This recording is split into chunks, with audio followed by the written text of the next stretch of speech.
Well, you're being very honest here. A lot of people said the same thing. I don't think nobody went as far as to say poor. People just said, "Wow, he didn't look like how we remembered him." But was that just a case of shaking off ring rust over a year and kind of having newfound confidence in your knee? It wasn't shaking off ring rust because I was sitting there demolishing people left and right when I was coming back.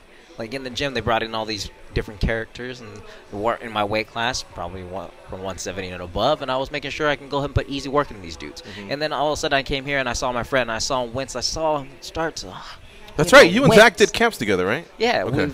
I helped him win the Bellator championships, and also like that he won his RFA champion his last 3 months that he was out there before. Or his last month before his fight, he was out there training with me and my buddy Nick Urso. So we actually helped him get ready for his fight.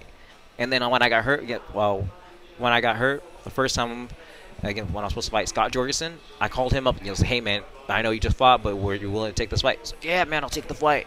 And sure enough, there he was. So if you guys want to put it this way, it's like a father trying to beat up his son. They don't always sit there and just whip out the belt. They do it, just hit you once, and I did it again. I felt bad, so I just took him down and beat him on the ground. He wanted to sit there and try to do something to impress me. I had to big brother him and show him saying, "Yo, Zach, I am better at wrestling than you are. Like, you are supposed to be phenomenal at wrestling, and yet you want to tell everybody I won that fight." No, you did not win that fight. On the scorebooks, it shows that I won it, and I did not get touched. How's it go down this weekend, by the way? Are you looking to throw hands, or you like that ground game and making someone suffer? Well, I don't like to sit there and cuddle and be a koala on top of somebody. I just like to sit there and make sure I can punish you. I want to hurt you as much as I can. I want to think about that murder, death, kill. I'm going to murder Demetrius Johnson inside the octagon and lay death to the reign that he has as a champion, and yet kill whatever hope he decides to have to ever fight me again. If he wants a rematch, he can go ahead and do it any day of the week. But let's be realistic. As soon as I bury him in the ground, it's going to take him a while to get back up. Have you already won this fight in your mind? Do you visualize? Do you see the most ideal way you'd like this to go?